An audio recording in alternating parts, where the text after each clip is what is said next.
The Galactic Compact had a tradition.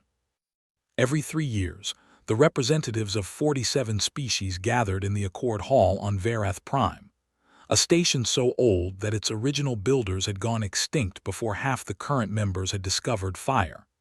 They came to file territorial claims, update fleet registries, log resource agreements, and remind each other, in the most diplomatic language possible, that they were all watching each other very carefully.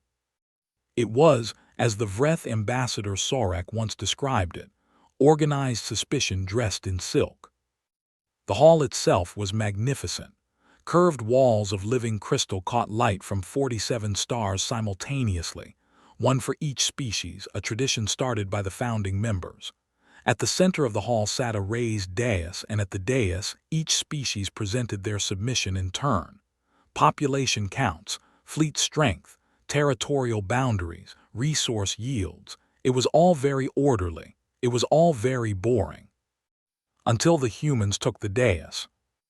They sent one representative, a single woman, gray-haired, straight-backed, wearing a plain dark uniform with no decorations except a small pin on her collar, a circle with a line through it, a symbol no one in the hall recognized.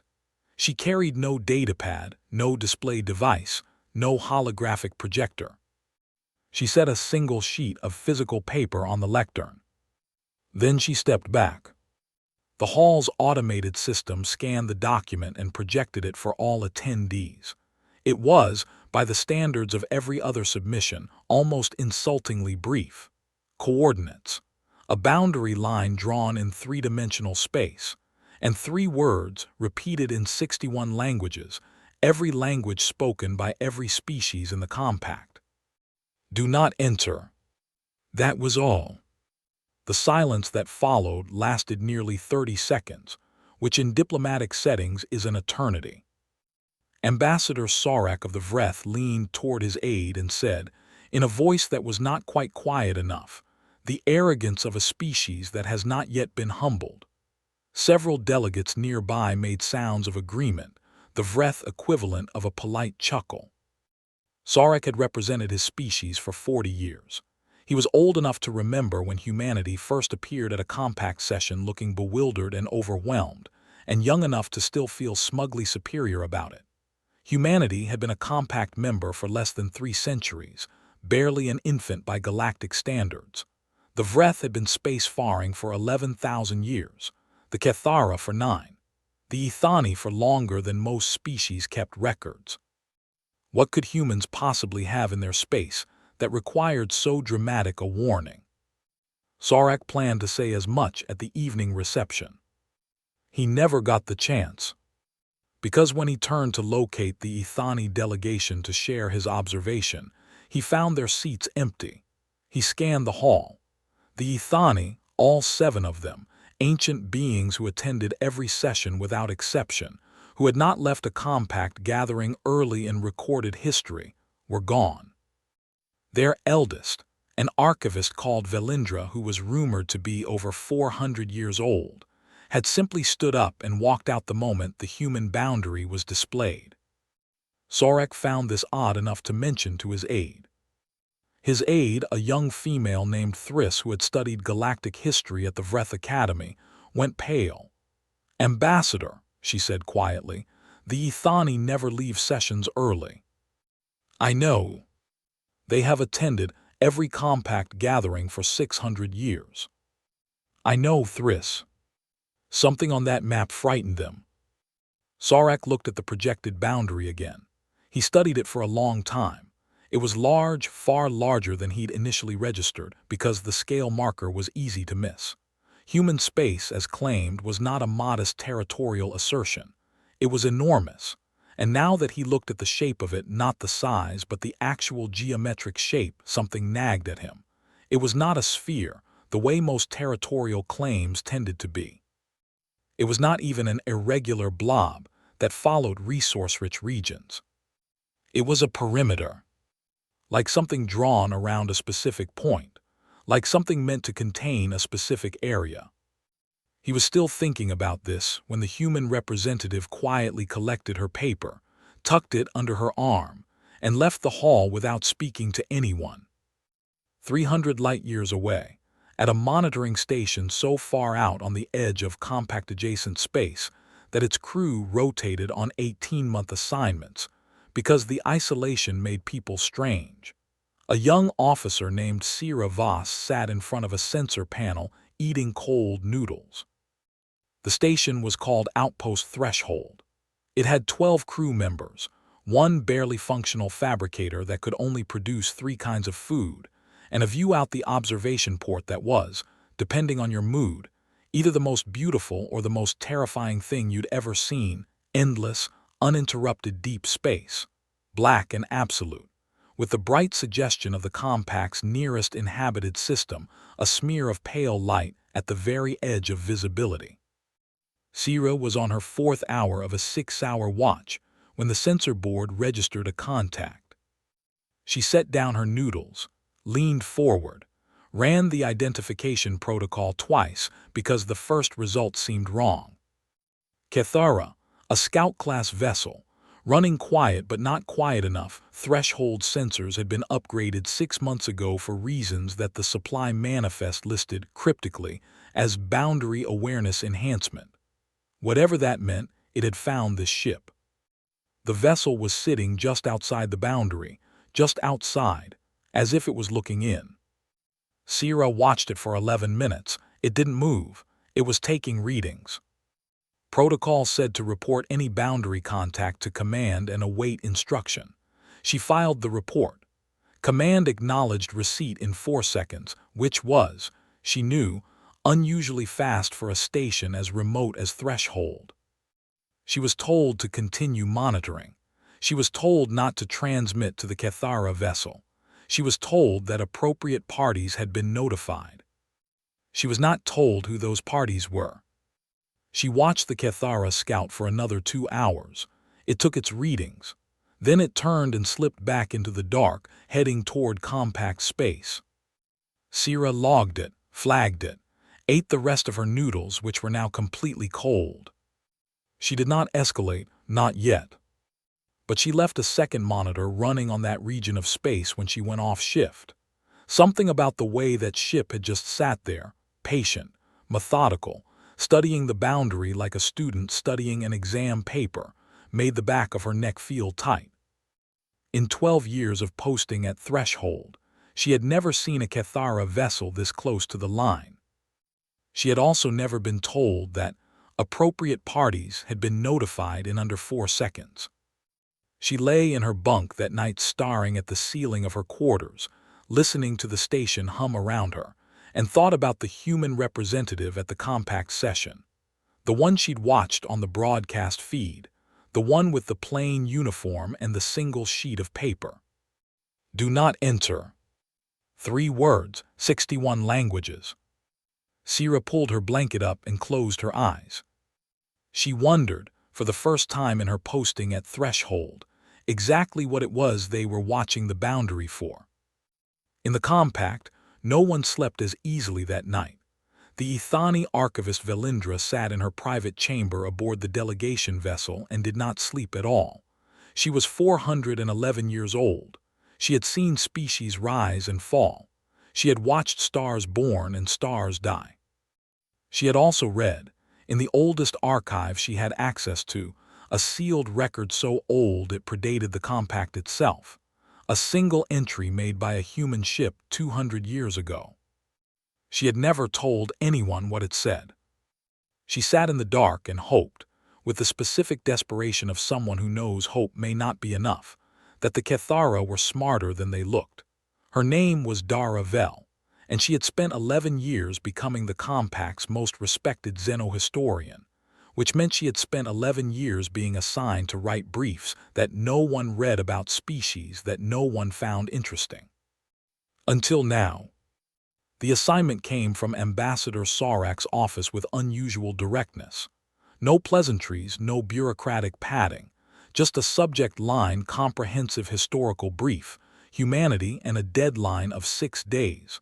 Sarak wanted everything: population history, military engagements, territorial expansion, diplomatic record, resource development. Everything. Dara accepted the assignment with the quiet enthusiasm of someone who had been waiting a long time for a subject worth digging into. She had found the human presentation at the compact session fascinating for reasons she hadn't yet been able to articulate. Something about the shape of that boundary had stayed with her. She started, as she always did with the oldest records. And that was where it began to go wrong. Human space, as charted by non-human observers, had been logged for approximately 280 years, since humanity's first contact with the Dreneth Trade Guild, which had led, somewhat chaotically, to their eventual compact membership. The early records were straightforward: a species at early spaceflight, aggressive but not unreasonably so, curious, adaptive, slightly overwhelming in social settings. But the territorial records were strange. Not the size of human space, though that was remarkable on its own, expanding far more rapidly than any comparable species, but what was in it. Specifically, the debris.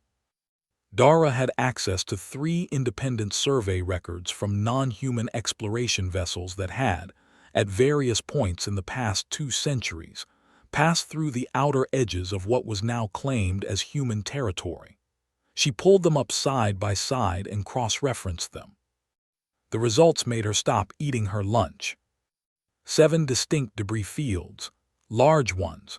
Not natural, the composition profiles showed refined metals, synthetic alloys, manufactured hull materials, ships, or what had been ships.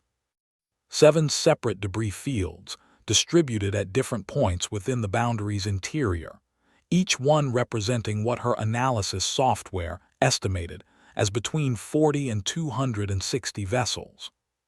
She ran the debris composition through the compact's material database, looking for matches to known hull alloys. The software churned. Then it returned results. 5 of the 7 fields matched alloy signatures to species currently in the compact: the Dreneth, the Solvari, the Mreth, the Kalian Collective, the Outer Vreth expedition of 2341. Dara recognized the last entry and felt her stomach drop. The Outer Vreth expedition of 2341 had been one of the most significant diplomatic incidents in compact history. A Vreth survey fleet of 60 vessels had departed for deep space exploration and never returned. No wreckage had ever been found. No signal. No survivors. The official record listed them as lost to unknown phenomena. It was a source of lasting grief for the Vreth and a persistent mystery for the compact.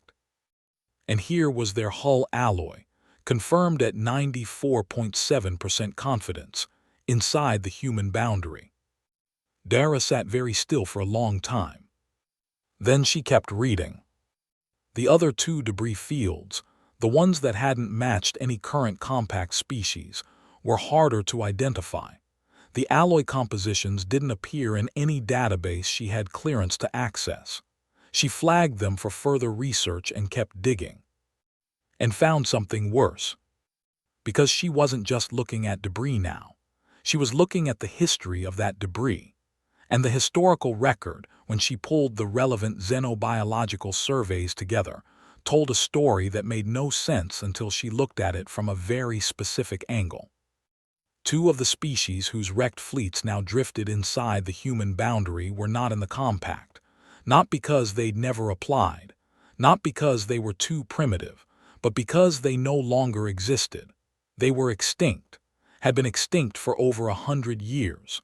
The official compact record listed their extinction events as cause undetermined. Dara pulled up the dates. She compared them to the dates of the debris fields. She ran the timeline 3 times because she kept assuming she'd made an error. She had not. The debris of those 2 species fleets appeared inside the human boundary, but the extinction events, the end of those species entirely, had occurred outside human space, out in open compact territory. Something had followed those fleets home. Something had been stopped at the human boundary.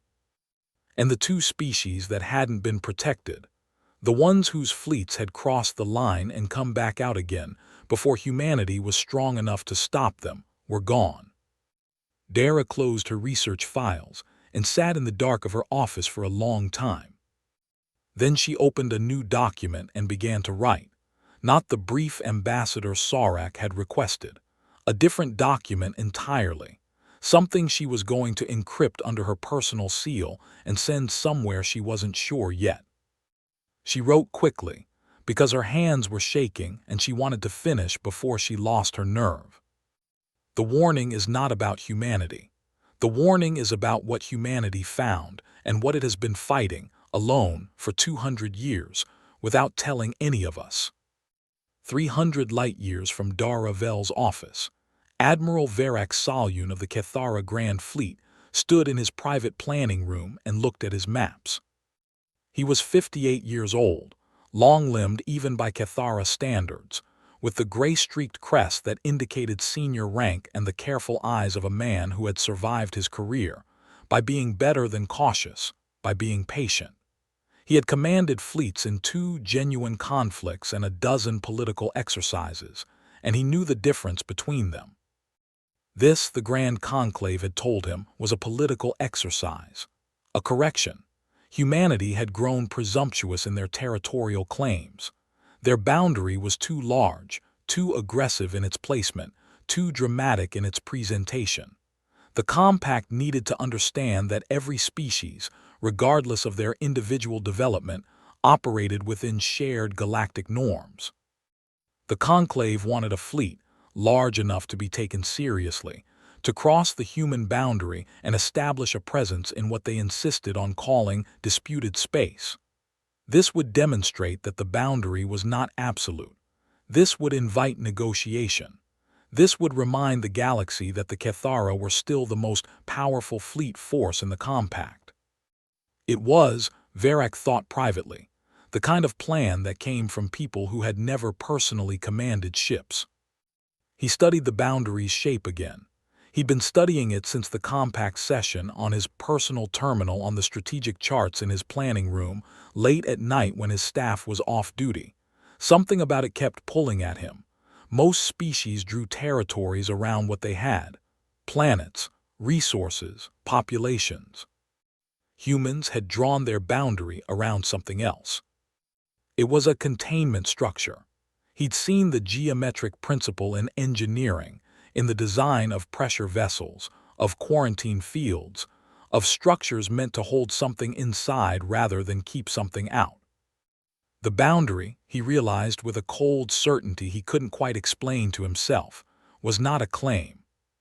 It was a wall.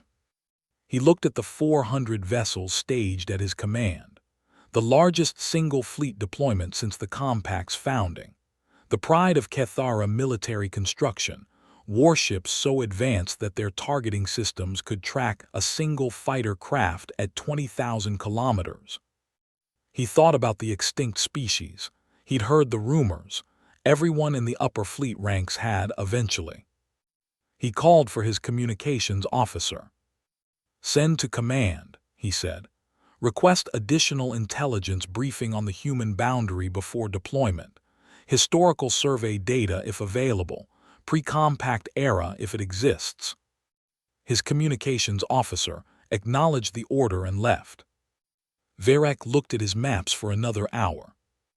The request came back denied 6 hours later, classified, unavailable at his clearance level. He stared at that response for a long time. Then, because he was Cathara, and because the conclave had given him an order, he began to prepare his fleet for crossing.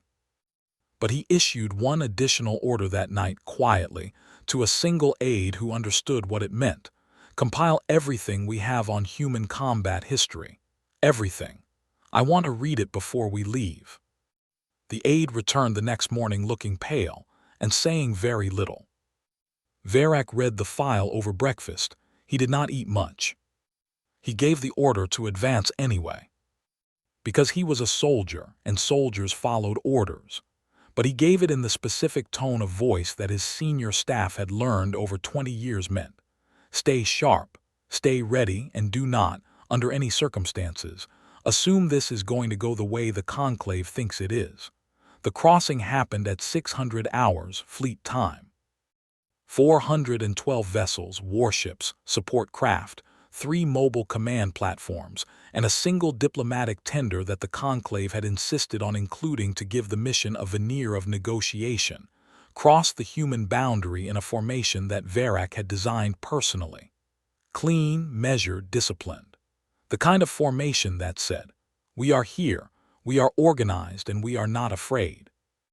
The moment the last ship cleared the line, the universe changed. Not dramatically, not in any way the sensors could initially quantify. It was, as several crew members would later describe it, like the difference between standing outside a building and stepping inside. The acoustic quality of a room changes when you enter it. Nothing you can point to, just a shift in how everything feels. Then the transmissions began. Every Cathara vessel received the same signal simultaneously. Not in sequence, simultaneously.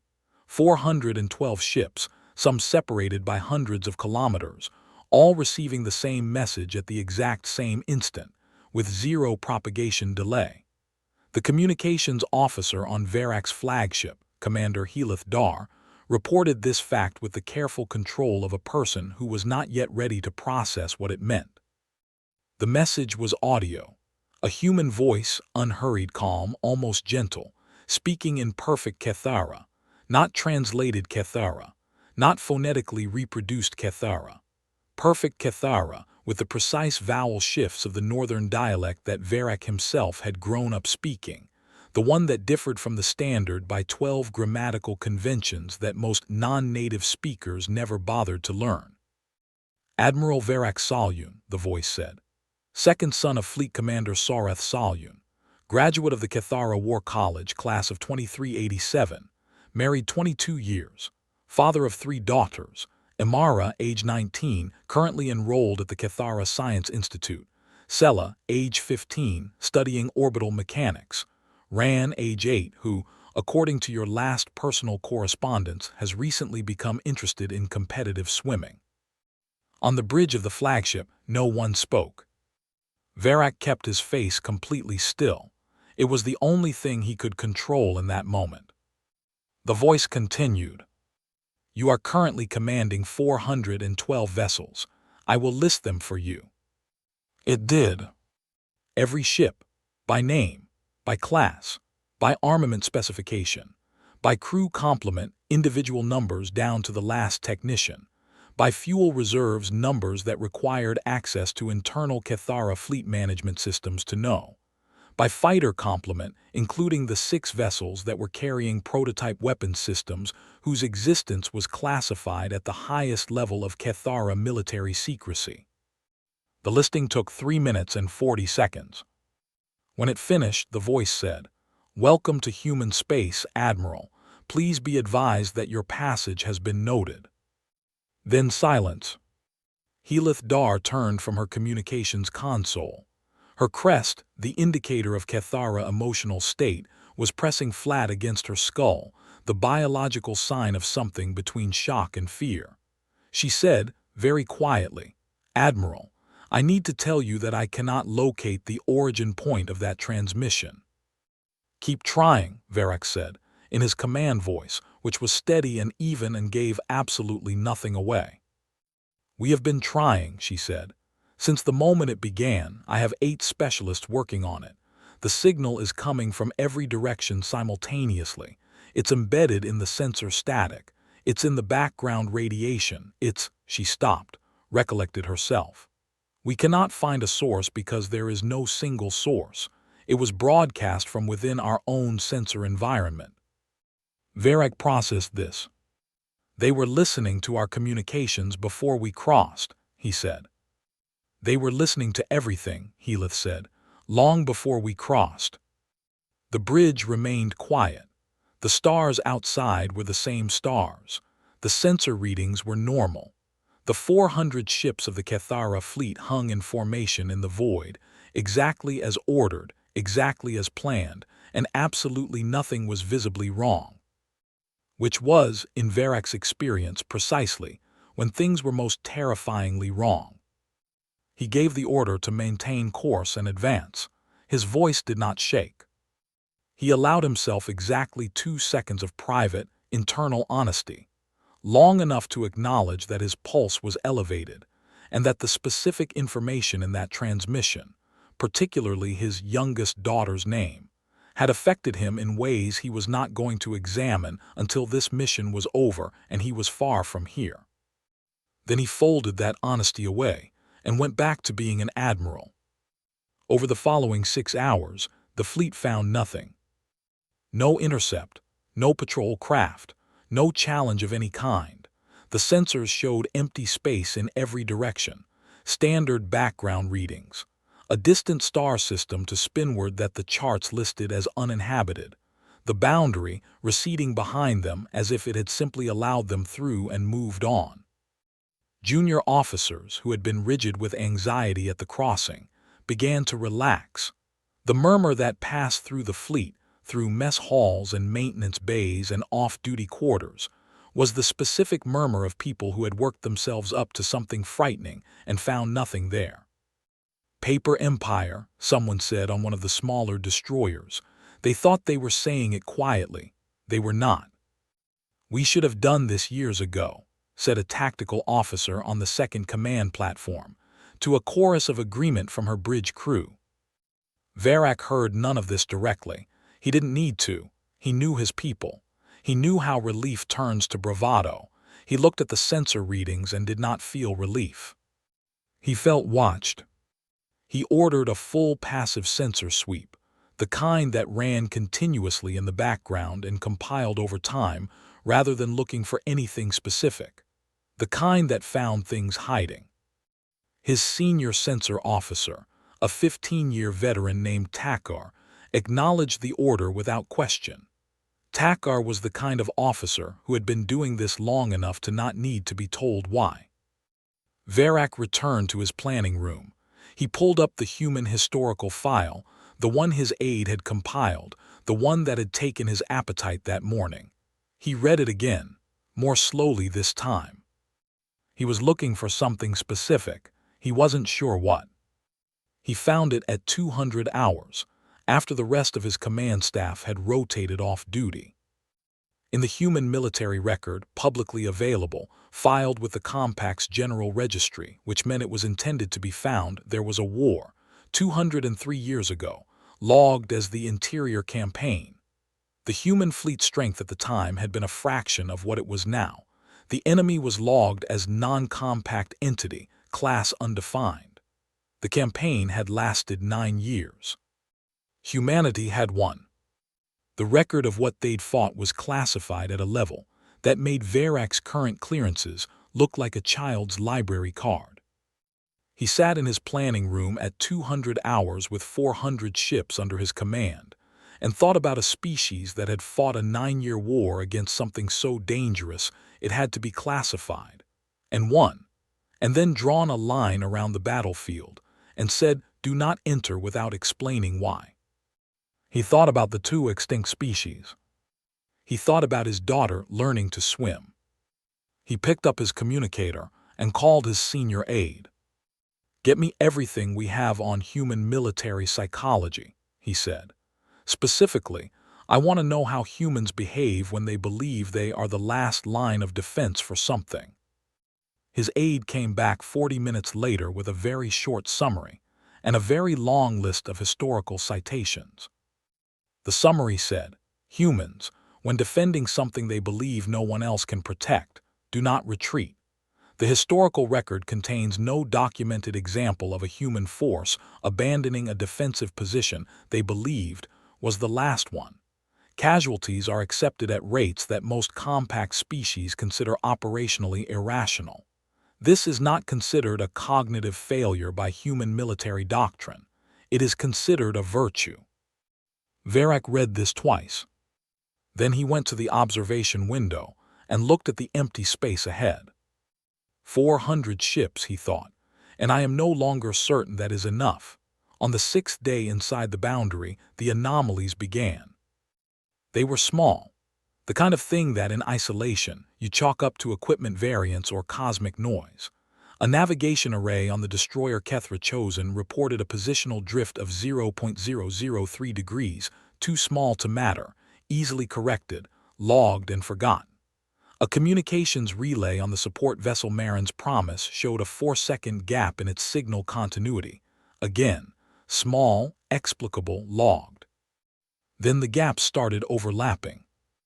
By the 7th day, Verak's fleet coordinator had compiled 47 separate anomaly reports across 31 vessels, each one tiny, each one individually meaningless. But the coordinator, a meticulous officer named Sova who had been doing fleet coordination for 20 years and had the specific habit of pattern recognition that made excellent coordinators, had plotted them on a display and put the display in front of Verak without comment. Verak looked at it for a long time. The anomalies were not random. They were distributed across the fleet in a pattern, not a pattern he could immediately name, but his mind kept producing an analogy he didn't want. The way a herd moves when there is something at its edges, something unseen, something that isn't hurting them by force but by presence. "Is the fleet changing shape?" he asked Sova.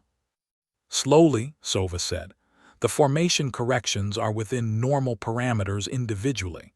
Cumulatively, over 7 days, the fleet's overall geometry has shifted by approximately," she paused, "11 degrees. What was our heading when we crossed?" "Vector 724, Admiral." "And now?" "Vector 713, Admiral." He looked at the charts. Vector 713 took them toward the interior of the boundary, away from the boundary's edges, deeper into human space, toward a region that was listed on the charts simply as a coordinate reference with no further annotation.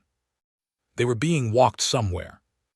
By something that had not fired a single shot, had not shown a single ship, had not made a single demand. Something that was simply adjusting the space around them, degree by degree, in ways so small that no single officer had noticed until Sova compiled them all together. Verak stared at the chart. He thought about pressure vessels. He thought about the geometry of containment. "I need every pilot on active manual correction," he said. "Override the navigation assists. Every course adjustment made by human hand, not computer. I want to see if the drift continues." It did. Not in the navigation systems now. In the space itself. The stars, when his pilots looked at them with optical instruments rather than sensors, were slightly off their expected positions. The discrepancy was small, less than what the naked eye could detect without magnification. But they were wrong. And Verak, who had studied physics at the War College and knew what it meant for stars to be in the wrong position, understood that something was bending the local metric of space. Gently, precisely, with the control that implied either technology so advanced it might as well be magic, or something that was not technology at all. He was considering this when Helith Dar came to his planning room and stood in the doorway with the expression of someone who has information they very much do not want to deliver. "The Silent Purpose is not responding," she said. The Silent Purpose was a mid-class destroyer, 700 crew. "Technical fault." "No, Admiral, her systems are all showing live. Power plant online. Life support online. Weapons armed. Crew manifest shows all 712 personnel present. She is simply," Helith paused, "not answering." "Send a drone." The drone was sent. It took 40 minutes to reach the Silent Purpose, dock with her external access bay, and return footage. Verak watched the footage in his planning room with the lights low and Helith at his side. The Silent Purpose was immaculate. The drone moved through her corridors, which were clean and lit and temperature-controlled, and showing every sign of a functioning, operational vessel, and found nothing out of place. Equipment at stations. No visible damage. No bodies. No signs of struggle. And then it reached the bridge. 712 crew, every one of them present, seated at their stations, upright, eyes open. Every console they needed to operate was active and within reach of their hands. They were completely still, completely silent, Breathing, the drone's sensors confirmed. Hearts beating, brain activity normal, no physical distress. Just not there. Present in body and somewhere else entirely in mind. All of them at once, sitting at their posts on a functioning destroyer in the middle of a fleet that had no idea this was possible. Verak turned off the footage. He sat in the dark for a moment. "No weapons effects," he said. "None detected," Heath said. "No M-pulse, no gas, no biological agent, nothing. We cannot determine what happened. We cannot determine when it happened. The ship's internal log shows normal operations up until 6 hours ago, then nothing, no alarms, no distress signals, no final log entries. It just stops." Verak thought about the voice that had known his youngest daughter's name. He thought about the stars in the wrong positions. He made a decision. He opened a fleet-wide channel. His voice, when he spoke, was level and completely controlled, and every word was chosen to be exactly the truth without being the kind of truth that started panics. "This is Admiral Salyun. We have encountered unexpected phenomena consistent with advanced human monitoring technology. I am implementing Code Gray protocols. All personnel to remain at assigned stations. All vessels to maintain formation. This is a precaution. Continue current heading." He closed the channel. Then quietly to Heath alone, "Find out what's at Vector 713. Everything. Whatever's there, I need to know before we arrive." Heath nodded and left. Verak looked at the footage he'd stopped. The bridge of the silent purpose, frozen on the last frame. 712 people, looking at consoles they couldn't see and thinking thoughts that no instrument in his fleet could read. He had been in this position before, commanding a force in territory he didn't understand, watching things happen that his training hadn't covered. He knew what it felt like. It felt exactly like this. But in his previous experience, whatever had been doing the unexpected things had eventually revealed itself. He found himself wondering, with a cold clarity he hadn't felt since his first real combat engagement 30 years ago, whether whatever was guiding this fleet intended to reveal itself at all, or whether it was simply leading them somewhere, patient and purposeful, the way a careful hand guides a blind man, not to hurt him, but because it has somewhere specific in mind for him to end up. Far away, in the compact, Dara Vell's encrypted document had reached someone unexpected. She didn't know who. She'd sent it to a dead-drop address she'd found referenced in the sealed historical archives, half convinced it no longer functioned, more than half convinced she was making a mistake. But someone had received it, because 3 days after she sent it, she found a single line of text waiting in her private research terminal, in an address that hadn't been there before. "We know the fleet is already inside. We are managing the situation. Please do not publish your findings. Lives depend on it." The message had no signature, no origin address, nothing she could trace. Dara read it 6 times. Then she closed it, leaned back in her chair, and thought about what it meant that the humans had been managing this situation. Whatever situation meant, for 200 years, quietly, alone in the dark. She thought about what kind of people did that. She thought she was starting to understand. Vector 713 ended at a structure. Verak saw it first on long-range sensors, which reported it as an installation of unclassified type, mass consistent with a station of significant scale. When the visual feed resolved it at medium range, he sat very quietly in his command chair and made sure his face was doing what he needed it to do. The installation was not a military base. It was not a fortress, not a fleet depot, not a weapons platform. It had none of the geometry of combat architecture, no overlapping fields of fire, no redundant armor plating in the configurations that defensive installations used. It was, in the precise sense of the word, elegant. Long curved halls, great viewports that seemed designed to look inward rather than outward, spires that served no defensive purpose and every aesthetic one. It was, at the scale of a space installation, a building meant to last, meant to be visited. And standing outside its primary docking approach, outside, in space, in a suit so minimalist it was almost civilian, was a single human figure. One person. One for 412 ships. Helith Dar said, in a voice from which she had very carefully extracted all emotion. She's been out there for approximately 9 hours, Admiral, since before our long-range sensors picked up the installation. She was waiting for us to arrive in sensor range before she took the EVA. She knew our approach speed, Varak said. She knew it precisely enough to time a spacewalk to our ETA, yes. He looked at the figure on the view screen. She was not moving with any urgency. She floated with the particular comfort of someone who has spent a great deal of time in vacuum and finds it familiar. A tether ran back to the installation, a formality, he suspected, rather than a necessity. A communication request came in on a frequency his fleet had never used before. A frequency, Helith informed him, that did not appear in any compact communication registry, as if it had been set aside privately for a specific purpose. He accepted it. Admiral Varak Salyun, the woman said. Her voice was the same voice from the boundary transmission. He recognized it immediately. Calm, unhurried, the Cathara perfect and unwavering. My name is Commander Yale Darrett. I'm the curator of this facility, and I have been its chief shepherd for 19 years. I know you have questions. I know your crew is frightened, even those who are too disciplined to show it.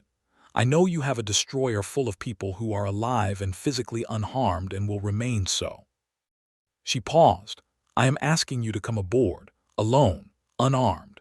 I have something to show you that I believe will explain every anomaly your fleet has experienced in the past 7 days, every unanswered question in your historical files, and the reason the warning exists.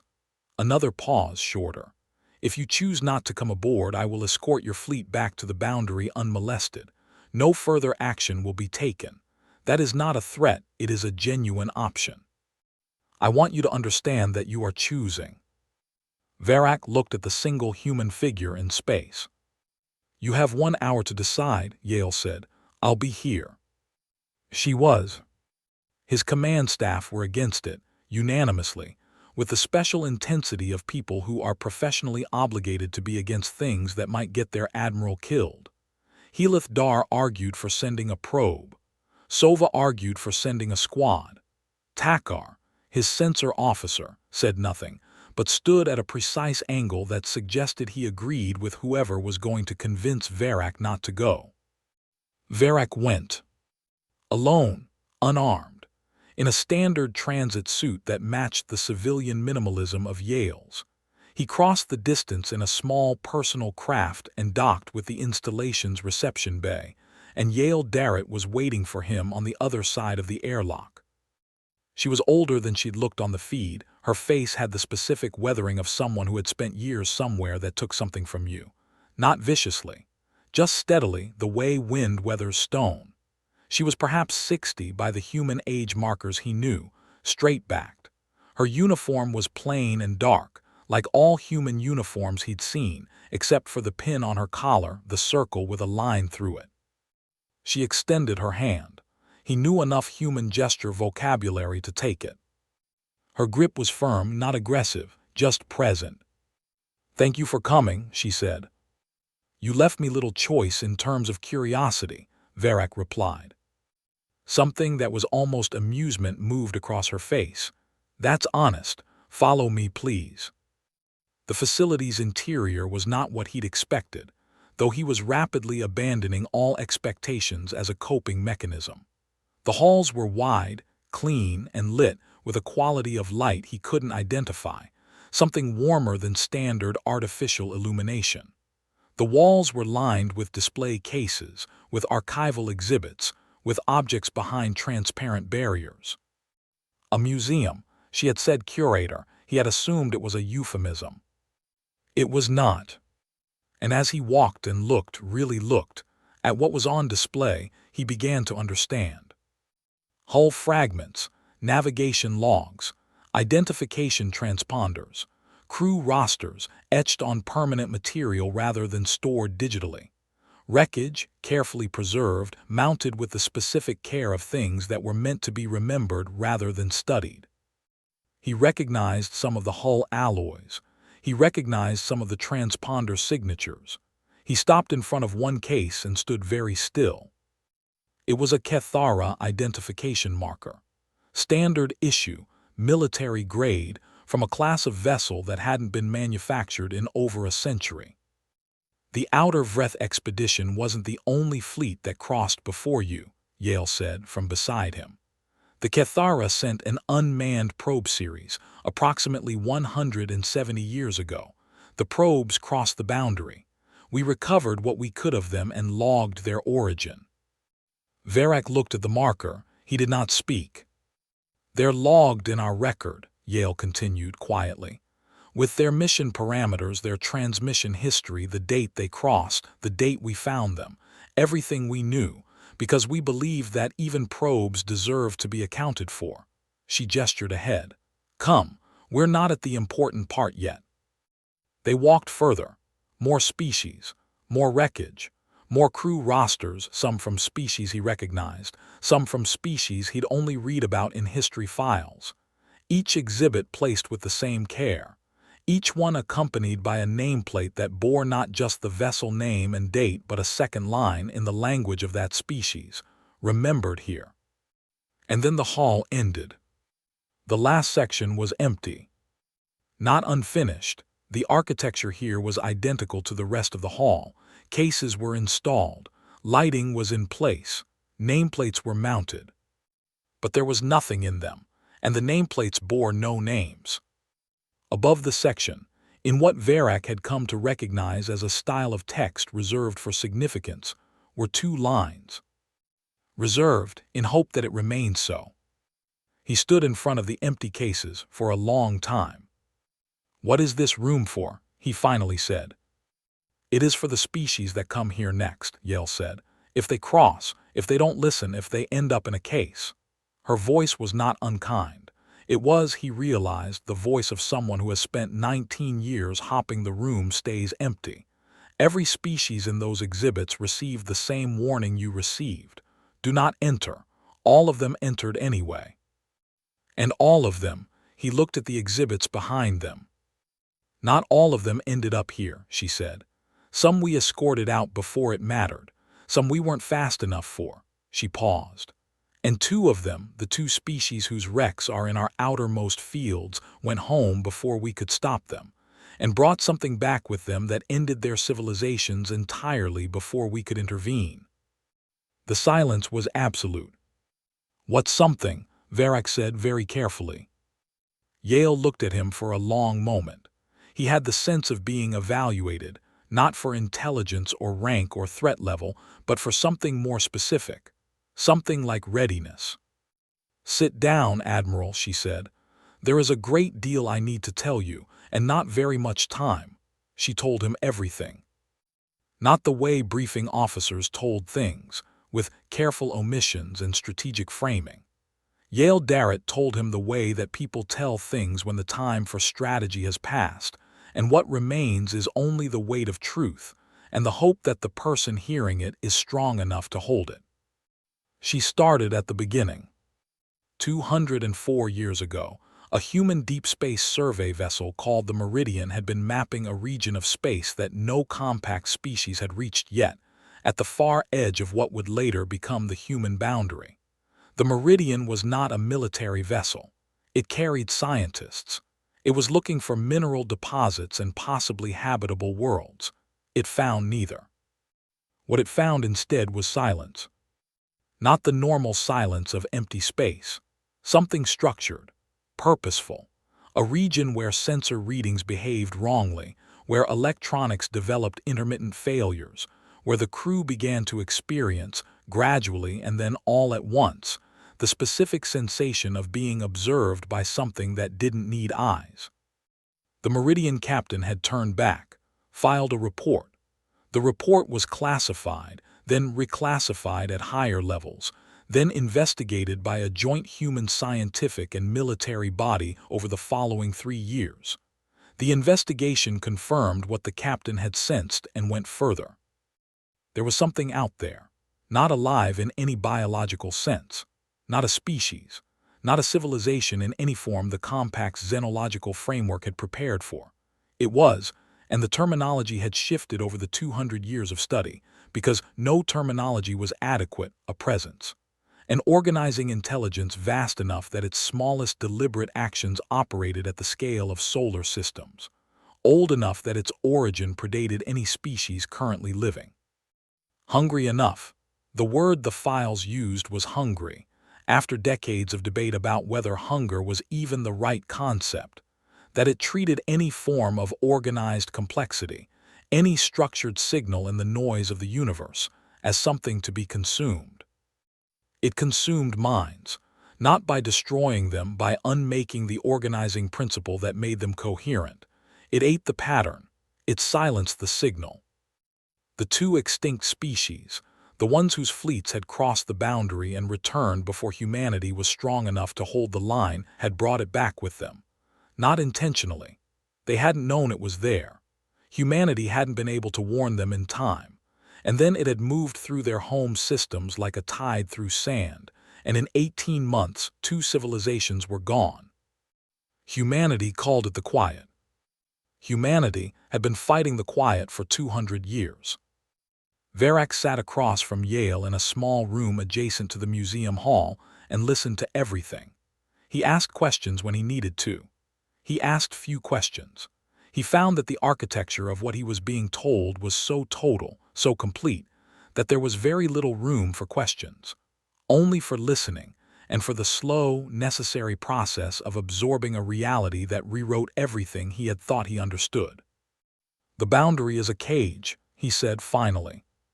"Yes." The warning wasn't about protecting human territory. The warning, Yale said, was about protecting everyone else. If the compact had known, there would have been investigations, scientific expeditions, military surveys. The quiet does not require violence to spread, it requires attention. The more organized intelligence that focuses on it, the more signal it has to consume. The worst thing the compact could have done was take an interest. "So you said nothing." "So we said nothing. We drew a line and said stay out. We fought for 200 years to keep it contained." She looked at her hands. "We lost many people doing it. We will lose more." Verac thought about 9 years. The interior campaign. He thought about what it meant to fight something you couldn't shoot, couldn't negotiate with, couldn't outlast, could only endlessly contain. "Why are you telling me now?" he said.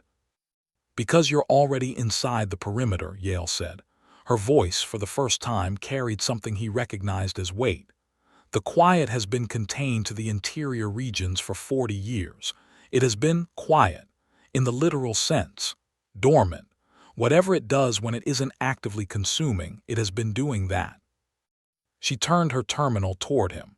Sensor data, readings from beneath the installation, from somewhere deep in the planet below, a planet he hadn't realized was below the installation, assuming until now that it was simply a deep space station. The readings showed something that had been flat for 40 years, showing a spike. 2 days ago, around the time the Cathara fleet had reached the interior. "Your fleet's passage stirred it," Yale said. 400 ships, running active sensors, generating the kind of organized electromagnetic complexity that it notices. You woke it up. Verac looked at the readings. He had been a military commander for 30 years. He had faced situations that required him to take in bad information and immediately begin processing for responses. He processed for responses now. "What are the protocols?" he said. Yale blinked, not with surprise, with something that looked briefly and quickly concealed like relief. "There are shepherd teams positioned throughout the boundary's interior, units that have been trained specifically for quiet containment. The protocols involve a combination of electromagnetic pulse sequencing, localized space-metric disruption, and," she paused, and some things that don't have technical names. Things our people learned over 200 years of fighting something that doesn't respond to conventional engagement. Can you execute the protocols with my fleet inside the perimeter? With your fleet in current positions, no. We need the formation spread across specific coordinates that your ships are currently occupying, which means you need us to move. We need you to do exactly what we tell you, Yale said, in real time, with complete compliance, because the window between the quiet becoming active and it reaching containment failure is, she looked at the sensor data, narrower than I would like. Verac looked at her for a long moment. He thought about the empty museum cases. He thought about the 2 extinct species. He thought about 712 crew sitting silent at their posts on a destroyer that was otherwise fully operational. He thought about Ran, age 8, who had recently become interested in competitive swimming. "How much do you need me to trust you?" he said. "Completely," Yale said. "Or not at all. I won't take a partial commitment. The protocols have no margin for hesitation." He held her gaze, she held his. "Tell me what to do," he said. Something shifted in her eyes, not softness, not sentimentality, but something precise and specific that he couldn't name. Something that looked like it had been waiting a long time to be trusted. "Get back to your ship, Admiral," she said. "Tell your crew to stay off the active sensors and switch to passive only. Then keep your channel open. I'll be with you every step of the way." She stood, he stood. She extended her hand again. He took it, and this time she held it for a fraction of a second longer than a greeting required. "The Kethara captain who follows orders tonight," she said, "will be remembered. I promise you that." At 2200 hours fleet time, something emerged from the planet below. There was no explosion, no dramatic crack of ground or surge of light from below, no visual spectacle that the sensor feeds could capture in any satisfying way. What emerged did not have a shape in the conventional sense. It was, if forced into language, an alteration. A region where the organizing principles of physics began operating on a different set of instructions. Takar, Verac's sensor officer, called it a wave. The closest analogy he could construct from his instruments was a wave, something moving outward from a central point, changing the properties of the space it passed through. Electronics caught in the wave degraded, then failed. Not violently, they simply forgot what they were doing. Biological nervous systems, if caught unshielded, experienced what the human files later described as unstructuring, the specific neural experience of losing the thread of organized thought. Takar described his instrument readings in a flat, clinical voice that told Verac he was frightened and doing exactly the right thing about it. Then the dark was cut open. Not metaphorically.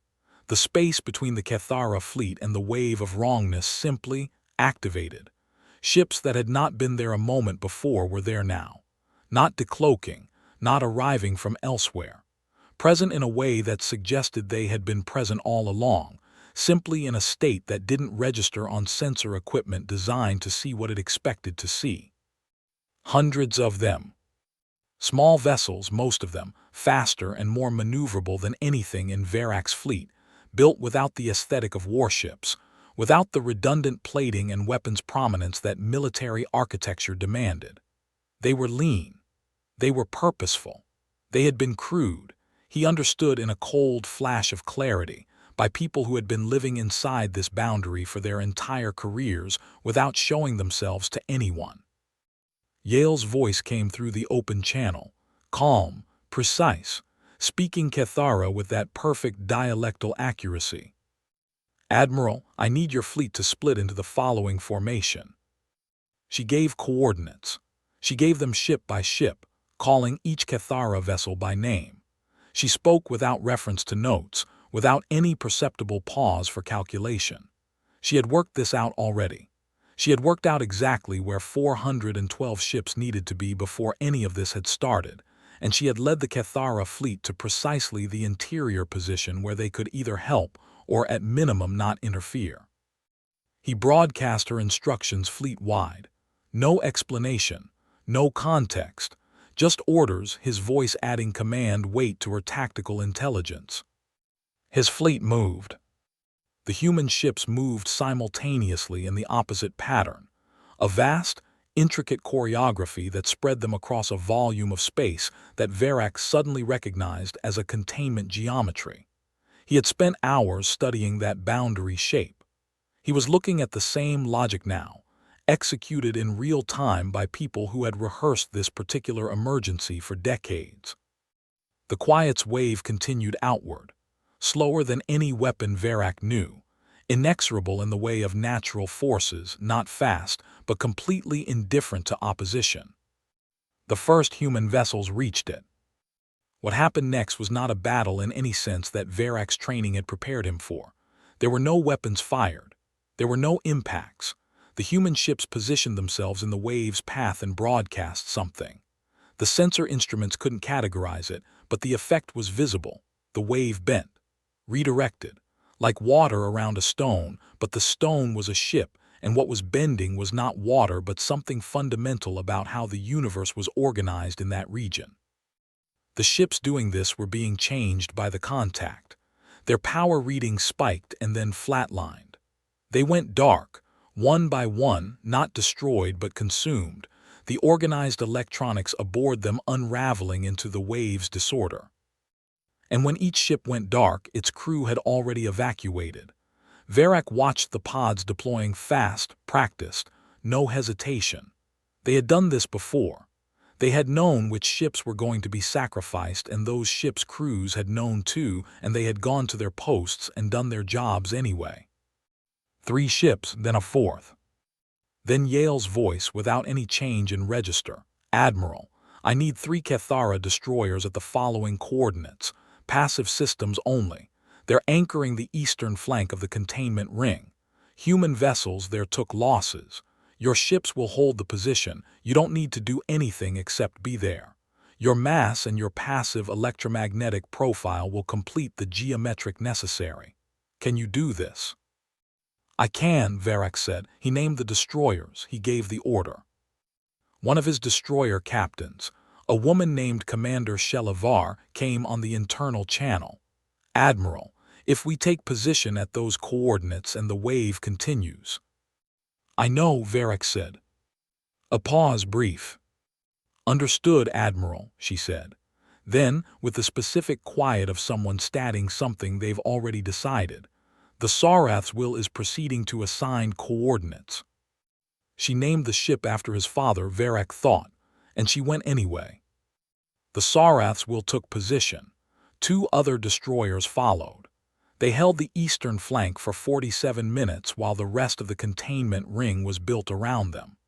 The wave pressed against their position with the steady, inhuman patience of something that did not experience time the way they did. Then the ring closed. The closing was performed by 6 human shepherd vessels, the ones Yale had held back, the ones she'd positioned last. They entered the containment gap in sequence, each one laying a pulse sequence that the one before had made possible, each one going dark as its part was done. Shepherd crews evacuated in seconds. Practiced. Immediate. They had rehearsed their own ship's deaths often enough that dying was indistinguishable from any other operational step. The Quiet, with the containment ring complete, turned inward. It reached for the disruption pulses with the slow, certain extension of something that has always won by simply waiting. And then the ring pulsed back. The 6 sacrificed ships had not gone simply dark. They had gone active, a final discharge from every system simultaneously, a burst of organized electromagnetic complexity so concentrated that it overwhelmed the Quiet's absorption capacity in that specific region. A space between rocks that was suddenly too dense to flow through. Silence.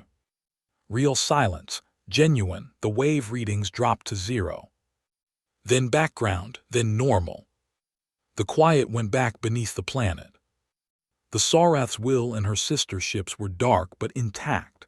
Their hulls had held. Shelavar's voice came back on the channel, flat with exhaustion, and something else that Verac recognized as the specific emotional state of having expected to die and discovered you hadn't. Eastern flank still standing, Admiral. Verac breathed. Confirmed, Commander, he said. Stand down to secondary power. Prepare to receive evacuation pods. He opened Yale's channel. She responded in 3 seconds, which told him the engagement was fully over and she had time to answer. 6 Shepards, he said, not a question. 6, she confirmed. Her voice was the same. That was, he understood now, not composure or coldness. It was 200 years of practice. And 1 Kethara destroyer captain, he said, who volunteered for a closing maneuver she thought might kill her. A pause. Yes, Yale said, I heard. Her ship is named for my father, Verac said. Another pause, different quality. I know, Yale said. I read all your files, Admiral, remember. He almost laughed. It surprised him enough that he stopped himself. What happens now, he said. Now, Yale said, the interesting part. The Galactic Compact's full session was not scheduled. It was called. This had never happened before in the Compact's 600-year history. An emergency convening of all 47 species, summoned not by the administrative body but by the request of a single delegate. The request came from the Kethara Grand Conclave, who had the authority to call such a session under founding charter provisions that most member species had forgotten existed. The Compact's administrative staff spent 3 days privately panicking before they were able to organize the session. They assembled in the Accord Hall on Verath Prime. The living crystal walls caught starlight from 47 systems. The air smelled of 47 different atmospheres filtered into something breathable by all. Admiral Verac Salyun stood at the dais and looked at 47 species looking back at him. He had thought carefully about what he was going to say. He had thought about it for 6 days, on the journey back to compact space, in conversations with Yale Darrett that stretched through ship night when neither of them could sleep. He had practiced several versions. Several of them were better organized than what he ultimately said. What he ultimately said was the truth. He told them everything, not in the strategic, classified, need-to-know fashion of intelligence briefings, in the comprehensive, irreversible fashion of someone who has been inside the machine and knows that partial knowledge is the most dangerous kind. He told them about the meridian. He told them about the quiet. He told them about 200 years of human solitude, fighting something alone because the alternative, letting the compact know, would have meant compact species investigating, curious and well-meaning, and dying the way the 2 extinct species had died. He told them about the museum hall, the cases, the crew rosters, the care with which humanity had kept the record not as trophies, not as warnings, but as grief, as accountable memory. He told them about the empty section. When he described it, the hall was quiet in a way it had never been in its 600 years of sessions. Not the polite quiet of diplomatic protocol, the held-breath quiet of people confronting something they don't have language for yet. He told them about Shelavar, who had named her ship for his father and taken it to a position she thought might kill her without hesitation. He told them about 6 shepherds who had sacrificed their vessels in a sequence they had rehearsed dozens of times, evacuating in seconds because they had always known this might be what they were asked to do. He told them that the human boundary was not a territorial claim. It was not arrogance. It was not the posturing of a young species that had not yet been humbled. It was the most selfless thing any species in galactic history had quietly done for everyone else. When he finished, he stepped back from the dais. The vote to recognize and expand the boundary was unanimous. Every species, even the Vreth, whose ambassador Sarek sat very still through the entire session, and then, when the vote was called, raised his hand with an expression that the people near him later described as the specific look of someone who has just understood something they should have understood a long time ago. There were additional measures: a formal acknowledgement of humanity's two-century service, a joint compact commitment to contribute vessels and personnel to the Shepherd program, a disclosure that the Shepherds would accept under conditions drafted by Yale Darrett, who attended the session as an observer and sat in an unnumbered seat at the back of the hall and said nothing. The Ethani archivist Velindra, who had walked out of this hall at the beginning of all this, attended now. She sat in the front of the Ethani delegation and watched everything. At the session's end, she asked to approach the record-keeping clerk and made a single addition to the official record. She wrote Yale Darrett's name in a script that predated the compact, the oldest living written language in the galaxy, typically reserved for recording things of permanent significance. Beside the name, she wrote a single word in the same script: Shepherd. No rank, no title, no species designation, just the word. The clerk asked if she wanted to add clarifying context. No, Velindra said, the word is sufficient. 2 months later, Commander Shelavar attended a small ceremony at the preservation facility. She was the first non-human to visit it as a guest rather than as a subject of the record. Yale Darrett met her at the entrance and walked beside her through the hall. Neither of them said much.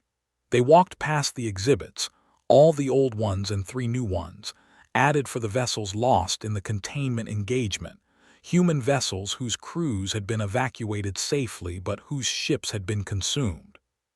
The cases held hull fragments and logs and crew rosters, handled with the same care as everything else. They stopped at the empty section. It was still empty. Shella looked at it for a long time. She was not, in the normal course of her life, a person given to ceremony or sentimentality. She commanded a destroyer, and she was very good at it, and she kept her inner life compartmentalized in the way that operational efficiency required. But she looked at the empty cases and felt something she didn't have a word for in Kethara. She suspected the humans didn't have a word for it either, which was perhaps why they'd built a room for it instead. The second line, Shella said, reading the text above the empty section. You added it. After the engagement, Yale confirmed. The second line read, reserved, in hope that it remains so. Today, that hope has 48 names. Shella was quiet for a moment. 48. 47 species, Yale said, plus humanity. Shella thought about that, about what it meant to not be alone in this anymore, about what it meant to know that the wall existed and to choose, as the Kethara were choosing, to help hold it. My ship is repaired, she said. I know. My crew is ready. I know. I'd like, Shella said carefully, to speak to you about what Shepherd training involves, for non-human crew. Yale turned to look at her. The curator of this place, who had maintained a 200-year secret and fought impossible things in the dark and stood outside in space to wait for a fleet that might have killed her. This woman with the weathered face and the circle and line pin, and the voice that stayed level regardless of what the universe was doing. She smiled. It was not a large smile. It was the smile of someone who has waited a long time for a particular moment and is now making sure they remember it correctly. I was hoping you'd ask, Yale said. 300 light-years away, on Outpost Threshold, the monitoring station on the boundary, the shift rotation had changed. The new officer on duty was not human. He was Kethara, tall, gray-crested, wearing the standard monitoring uniform with 2 additions. His own Kethara rank insignia, and beside it, new and freshly issued, the circle and line pin of the Shepherd program. His name was Officer Terthas. He had applied for the Shepherd program 6 weeks after the compact session. He had been accepted 3 weeks ago. He had been assigned to Threshold on his first posting, because Threshold was where it mattered, and where it mattered was where they sent the people who understood what this was about. He sat in front of the sensor panel. He ran the routines. He checked the boundary, the vast, 3-dimensional line that now had 48 names behind it instead of 1. At 300 hours, a contact registered. A small vessel, civilian by its emissions profile. No compact identification tag. Moving toward the boundary from the outer dark, probably a private explorer who hadn't checked their charts. Tirthas ran the identification protocol. Confirmed, civilian, unregistered, heading directly toward the line. He composed a transmission. Standard boundary advisory, the kind that went out to any vessel approaching the perimeter. Clear language, direct, in 20 languages to cover the probable range of species. He sent it. The vessel adjusted course, veered off, turned away from the boundary and continued into open space, heading home. Tirthas logged the contact, logged the advisory, logged the response. He did not escalate. He looked at the boundary on his display, that great curved line that wasn't a territorial claim and never had been. He sat with it for a moment, the way a person sits with something they've been given responsibility for, feeling the weight of it settle into something that was not a burden but a purpose. He knew what the warning meant now. He knew how to keep it. He poured himself something warm from the station's fabricator, which could only produce 3 kinds of food and whose hot drinks were, charitably, an acquired taste. He settled into his chair. The stars were steady, the boundary held. The quiet slept. And the watch continued. End.